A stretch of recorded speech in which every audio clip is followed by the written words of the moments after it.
दोस्तों नमस्कार। VK knowledge electrical में आप सभी का स्वागत है। कंपटीशन एग्ज़ाम्स के प्रीवियस पेपर लेकर हम एक बार फिर उपस्थित हैं। दोस्तों ये पेपर इंडियन ऑयल कॉरपोरेशन का है, IOCL पाइपलाइन डिवीज़न का पेपर है और ऑफलाइन हुआ था 25 नवंबर 2018 का ये पेपर है दोस्तों। और आज की इस वीडियो में हम इसके टेक्निकल पार्ट का सॉल्यूशन करेंगे। इलेक्ट्रिशियन ट्रेड थ्योरी से संबंधित जो क्वेश्चन इसमें आए थे आपको डिटेल से बताएंगे और काफ़ी अच्छा पेपर है, बहुत अच्छे क्वेश्चन इसमें है, बहुत कुछ सीखने को आपको मिलेगा। तो लास्ट तक सभी क्वेश्चन इस पेपर के आप ज़रूर देखना। आगे बढ़ने से पहले आपसे मैं निवेदन करूंगा कि प्लीज़ इस वीडियो को लाइक करना और अपने दोस्तों को आगे फॉरवर्ड ज़रूर कर देना। आप हमारे चैनल पर नए हैं या आपने अभी तक चैनल को सब्सक्राइब नहीं किया तो इस चैनल को सब्सक्राइब ज़रूर करें। दोस्तों डिस्क्रिप्शन में एक लिंक दिया हुआ है, आप वहां से हमारे एंड्रॉयड ऐप को डाउनलोड ज़रूर करें। ऐप में आपके लिए फ्री टेस्ट और पेड वीडियो कोर्स अवेलेबल है, आप उसे अटेम्प्ट कर सकते हैं। चलिए दोस्तों आज के क्वेश्चनों से शुरू करते हैं।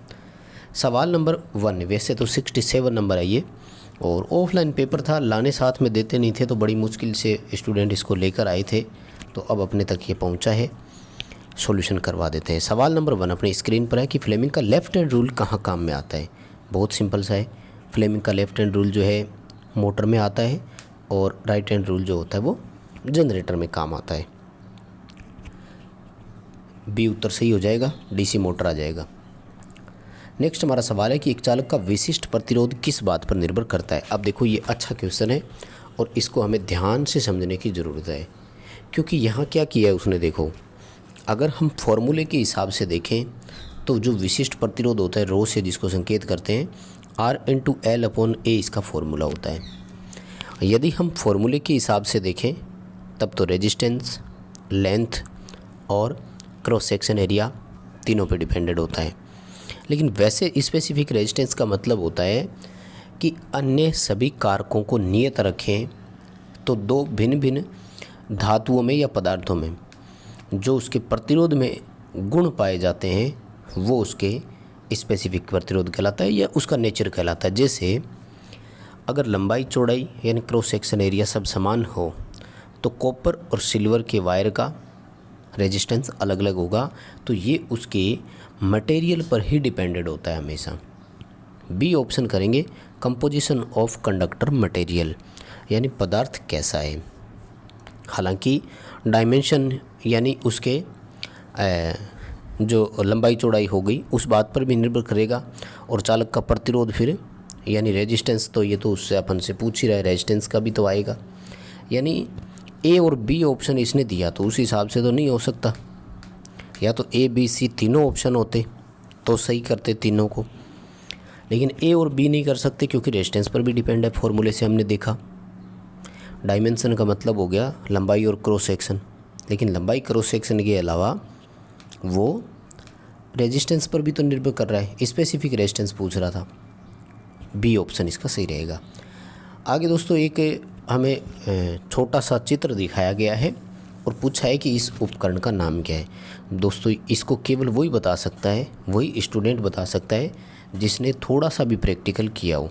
देखो बिल्कुल ये तारे हैं ना, टाइट करने के लिए जगह बनी हुई, देखो कनेक्टर बोलते हैं इसको, टर्मिनल कनेक्ट करने के काम आता है। छत पंखा जो होता है ना सीलिंग फैन वाला, उसमें इस तरह के कनेक्टर आते हैं, कभी आपने देखे होंगे तो। TB बोलते हैं हम लोग तो इसको शॉर्ट में, टर्मिनल बॉक्स या टर्मिनल कनेक्टर बोलते हैं, ताकि टर्मिनल जो है वो इसमें आसानी से कनेक्ट हो जाए। सिंपल सी बात है, तारे एंटर हो जाएगी। नेक्स्ट सवाल पूछा कि निम्न में से कौन सी गैस ऐसी है जो वैद्युतिक उपकरणों में अचालक यानी इंसुलेटिंग माध्यम का कार्य भी करती है। तो बहुत ही साधारण सा है, सर्किट ब्रेकर में SF6 नाम की गैस होती है जो आर्क क्विंचिंग मीडिया का काम करती है, आर्क को समन करने का काम करती है, राइट। तो इस हिसाब से आपका उत्तर बनेगा C, sulphur hexa fluoride, SF6 बोलते हैं ना अपन इसको। और समांतर में जुड़े हुए 3 रेजिस्टेंस दिखाए हैं साथियों, टोटल रेजिस्टेंस हमसे पूछा है, बहुत ही साधारण है, तीनों 60-60 किलो ओम के हैं। जब समांतर में सभी प्रतिरोध समान मान के हो तो कुल प्रतिरोध के लिए फॉर्मूला होता है R/N। 60 किलो ओम के 3 है तो 60/3 कर दो, 20 किलो ओम इसका अपने उत्तर आ जाएगा। बहुत साधारण सा क्वेश्चन है, इसमें ज़्यादा आपको कहीं भी सोचने की ज़रूरत है नहीं। आगे दोस्तों सवाल पूछा कि कार्नोट इंजन जो होता है वो जब हीट ऑब्जर्व करता है सोर्स से तो सोर्स के तापमान पर क्या प्रभाव पड़ेगा। दोस्तों ये कार्नोट इंजन और रैंकाइन चक्कर और ये इस तरह के जो होते हैं ना, ये ऊष्मागतिकी वाले में आते हैं।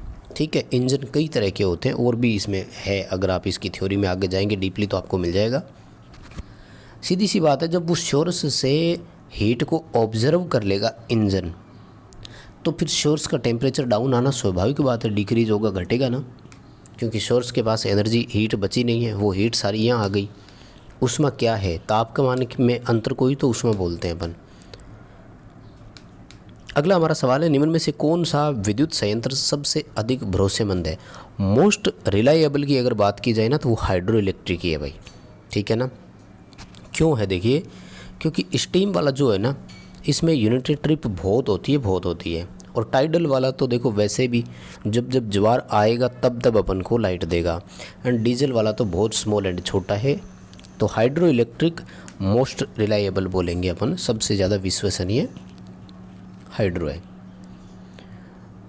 नेक्स्ट सवाल पूछा, ये काफ़ी अच्छा इंटरेस्टिंग क्वेश्चन है भाई, ये पढ़ने वाले स्टूडेंट थोड़ा सा इस पर ध्यान देंगे तो वो बहुत बेटर समझ पाएंगे। सवाल पूछ रहा है कि नीचे आपको ABCD 4 ऑप्शन दिए गए हैं, उनमें 4 अलग अलग तरीके से हमने प्रतिरोध को जोड़ा है। प्रत्येक प्रतिरोध का मान समान है, यानी सब में एक समान लगे हुए हैं, RR के है, मान लो 10-10 ओम के है तो 10-10 ओम के ये सभी, और सभी को हमने एक स्थिर कांस्टेंट दिया है, EMF दिया है, और इंटरनल रेजिस्टेंस जो है वो नेगलेट है, नगण्य प्रतिरोध है। तो किस व्यवस्था में धारा सबसे अधिक होगी। देखो कितना अच्छा क्वेश्चन है ये, बहुत घुमा फिरा के पूछा लेकिन बहुत आसान क्वेश्चन भी है, आई थिंक सभी जवाब दे पाएंगे। देखो धारा सबसे अधिक किस में होगी, जब समान वोल्टेज पर अधिक धारा की बात की जाए तो स्थिर वोल्टेज पर धारा उसकी मैक्सिमम होती है जिसका रेजिस्टेंस मिनिमम होता है। आपको इन चारों डायग्राम में देखकर ये पहचान करनी है कि रेजिस्टेंस मिनिमम किसका है, एंड जैसा कि विनो समांतर में प्रतिरोध घटता है सबसे कम होता है, राइट। तो ये जो डायग्राम आप C ऑप्शन में देख रहे हैं, मिनिमम रेजिस्टेंस लोवेस्ट रेजिस्टेंस, इसी कनेक्शन का आएगा, इसलिए अपना उत्तर C हो जाएगा। दोस्तों अगला सवाल पूछा कि ट्रांसफॉर्मर इलेक्ट्रिकल पावर को एक सर्किट से दूसरे सर्किट में ट्रांसफ़र करता है विदाउट चेंजिंग, निम्न में से किस में परिवर्तन नहीं करता वो। फ्रीक्वेंसी में कोई चेंजेज नहीं आता उसके, प्राइमरी एंड सेकेंडरी की फ्रीक्वेंसी हमेशा सेम होती है। ट्रांसफॉर्मर वोल्टेज के मान को बदलता है जिससे धारा का मान बदल जाता है। टर्न की संख्या कम ज़्यादा करता है जिससे वोल्टेज के मान में परिवर्तन आता है। तो ये तीनों तो बदलते हैं, then frequency remain constant, frequency उसका सही रहता है। अगला सवाल कि EHT जो लाइन होती है extra high tension AC voltage में, वहाँ किस सर्किट ब्रेकर को प्राथमिकता देंगे। भाई वहाँ है ना B ऑप्शन करेंगे हम लोग इसको, वहाँ पर ABCB को प्राथमिकता दी जाती है। किसको, एयर ब्लास्ट सर्किट ब्रेकर को प्राथमिकता देते हैं, हमें यहाँ पर B उत्तर करना है, ध्यान रखें, ठीक है। एंड अगला सवाल है कि इंसुलेटर का गुण निम्न में से कौन सा नहीं है। चीनी मिट्टी के इंसुलेटर जो अपन ओवरहेड लाइनों में यूज करते हैं उसकी बात पूछ रहे हैं ना, इंग्लिश की शायद पढ़ेंगे तो शायद ज़्यादा समझ में आएगा कि हाई हीट कंडक्टिविटी, यानी ऊष्मा को वो सहन कर सके, ऐसा हो, बिल्कुल सही है। C ऑप्शन कह रहे हैं हाई डाइलेक्ट्रिक स्ट्रेंथ, यानी उच्च पेरा विद्युत सामर्थ्य, उच्च मैकेनिकल स्ट्रेंथ, ये भी सही है D ऑप्शन। लेकिन B जो है ना ये गलत है, परमिटिविटी अधिक नहीं होनी चाहिए। परमिटिविटी का मतलब क्या होता है, विद्युतशीलता जो फेराड प्रति मीटर में मापी जाती है। विद्युतशीलता का मान जो है वो कम होना चाहिए, इसमें वो हाई नहीं होना चाहिए। एंड नेक्स्ट सवाल है कि ट्रांसफार्मर की सेकेंडरी की जो फ्रीक्वेंसी है वो किसके समान होती है, तो वो प्राइमरी के समान होती है, राइट। सेकेंडरी ईएमएफ की फ्रिक्वेंसी प्राइमरी ईएमएफ की फ्रिक्वेंसी के समान होती है। एंड नेक्स्ट हमारा सवाल, DC motor are still preferred for use. वर्तमान में भी डीसी मोटरों का कहाँ उपयोग हो रहा है? देखो लेथ मशीन और मशीन टूल में अभी भी डीसी मशीनों का ही उपयोग हो रहा है, क्योंकि यहाँ पर हमें लगातार अच्छे टॉर्क की ज़रूरत होती है। हालांकि क्रेन वगैरह में लेते हैं, लेकिन आजकल क्रेन में एसी मोटरें लगने लग गई। तो एसी की यदि मैं बात करूँ तो कौन सी लगती है?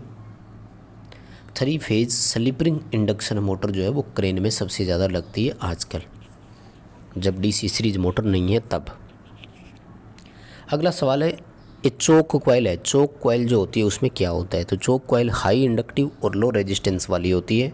आई थिंक आसान क्वेश्चन है, लेकिन अच्छा क्वेश्चन है। ये कंपटीशन एग्जाम में यही क्वेश्चन आते हैं, इसी तरह के क्वेश्चन आते हैं। ये बहुत अच्छा क्वेश्चन है, ठीक है। रेती जो होती है ना, वो किसकी बनी होती है? फाइल को हिंदी में रेती बोलते हैं ना। रास्प कटर इस तरह की होती है ना, हाफ राउंड फाइल और वर्गाकार फाइल, उनकी बात कर रहा है ये बनती है कास्ट स्टील या टूल स्टील बोलते हैं इसको, जिसमें हार्डनेस का गुण सबसे ज़्यादा हो। ध्यान रखें, कटिंग टूल बनाने के लिए जो हम मटेरियल काम में लेते हैं उसका यांत्रिक गुण ये है कि वो हार्डनेस होना चाहिए, हार्डनेस उसमें होनी चाहिए कि वो बिना घिसे टूटे वो काम करता रहे। और नेक्स्ट सवाल है कि जो केबल होती है उसमें मैकेनिकल इंजरी के अगेंस्ट प्रोटेक्शन कौन देता है? तो आर्मर्ड देता है, हमें आर्मरिंग बोलते हैं उसको, ठीक है। बेडिंग जो होती है ना, वो मेटालिक सीथ को आर्मरिंग से बचाव करने का काम करता है, क्योंकि मेटालिक सीथ जो होता है वो शीशे का होता है और शीशा नरम धातु होती है।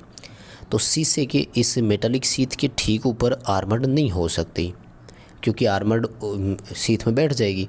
तो सीथ के ऊपर बेडिंग और बेडिंग के ऊपर आर्मर्ड होता है। और ये जो मेटालिक सीथ होता है ये कोर को मॉइस्चर से बचाव देता है, नमी से बचाव देता है, कि कोर में नमी ना पहुंच जाए, उसके लिए होता है ये, ठीक है। और नेक्स्ट सवाल है कि वायर बाउंड जो पोटेंशियोमीटर होते हैं वो किस प्रकार के होते हैं? अब देखो इसकी इंग्लिश तो हिंदी तो गलत है, इंग्लिश ही सही है। हिंदी कह रहा है कि पोटेंशियोमीटर से तार क्षति किस प्रकार ठीक करेंगे, क्योंकि वाउंड जो होता है ना, घाव भरने की प्रक्रिया को वाउंड बोलते हैं इंग्लिश में। कहीं पर अगर चोट लग गई ना, घाव भरते हैं, उसको वाउंड बोलते हैं। इसलिए इसने हिंदी में क्या लिख लिया? क्षति किस प्रकार ठीक करेंगे। वास्तव में पूछा है कि पोटेंशियोमीटर जो होते हैं तो दोनों प्रकार के होते हैं, रोटरी टाइप वाला भी होता है और स्लाइडिंग कॉन्टैक्ट वाले भी बनते हैं। ये बिल्कुल सी उत्तर सही है, ठीक है ना।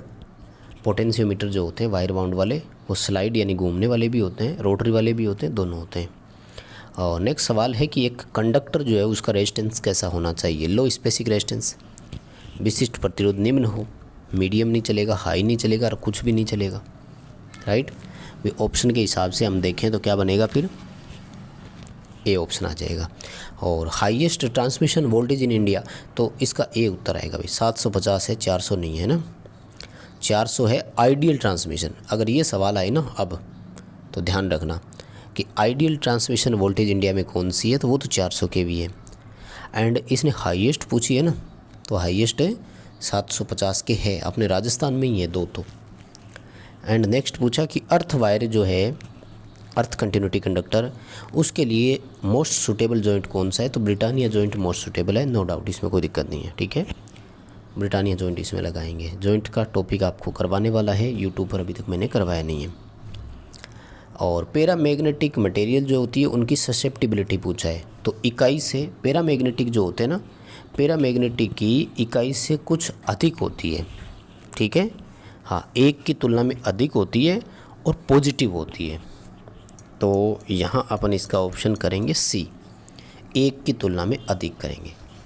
1 से कम लेकिन धनात्मक नहीं हो सकता, ये गलत हो गया। फेरोमैग्नेटिक जो होता है ना, उनकी इकाई से बहुत अधिक, पैरामैग्नेटिक की इकाई से कुछ अधिक, सी उत्तर कर देंगे। हाँ, पॉजिटिव जरूर होती है, इसकी भी पॉजिटिव होती है, वो तो बात अलग है।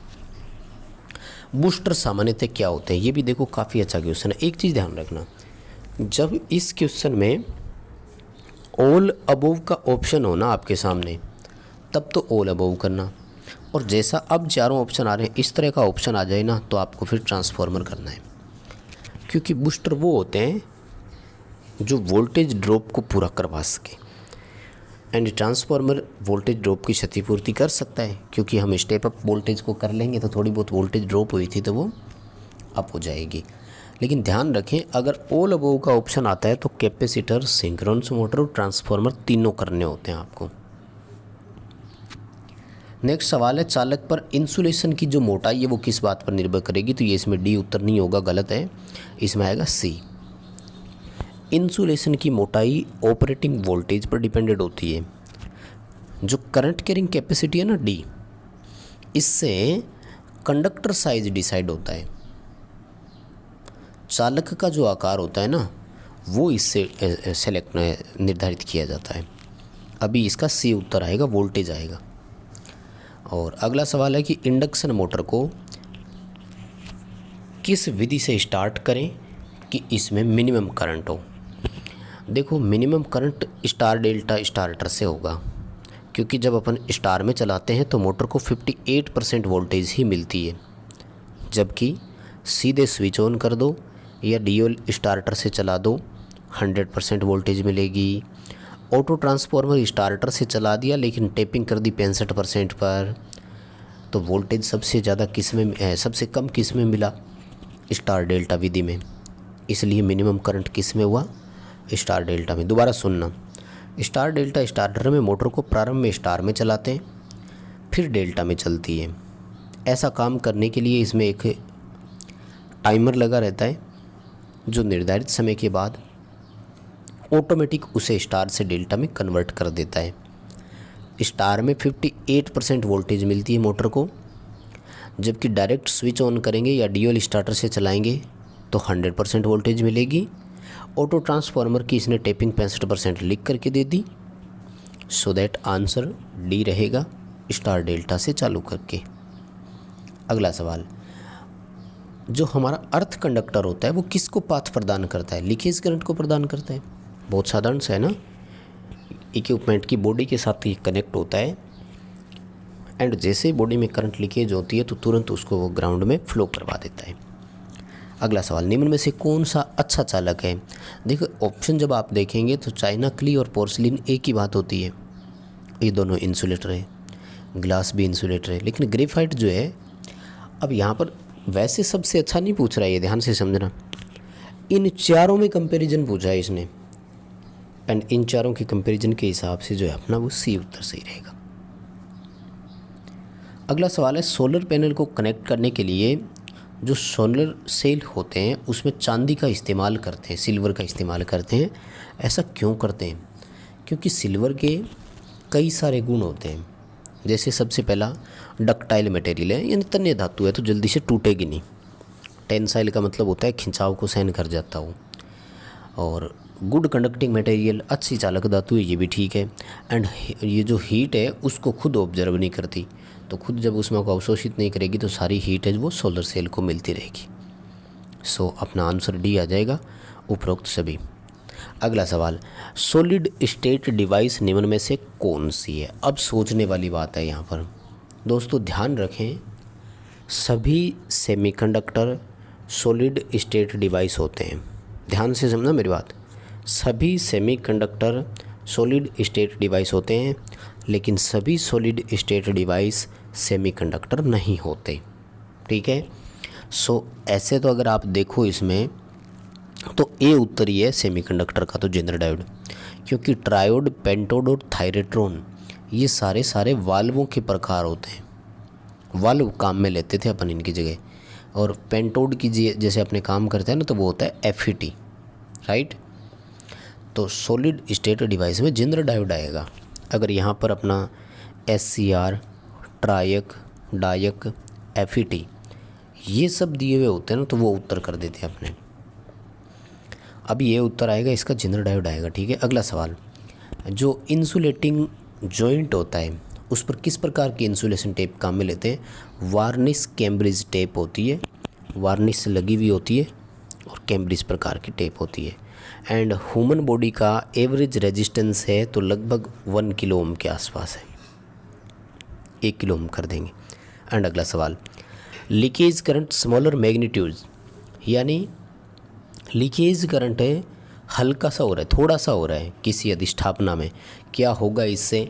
अगर घर में ELCB लगी है तो वो बार बार ट्रिप होती रहेगी, क्योंकि ELCB milli ampere unbalance current के सिद्धांत पर काम करती है। करंट अगर थोड़ी बहुत मिली एम्पियर में भी ऊपर नीचे हो गई ना तो ELCB तुरंत ट्रिप हो जाएगी। अब 1/5000वां भाग तो मान्य ही होता है लीकेज करंट का, और उससे कम जैसे अगर है तो इलेक्ट्रिक शॉक भी नहीं लगेगा। लेकिन ELCB अगर लगी हुई है तो वो तो भाई बार बार ट्रिप होगी।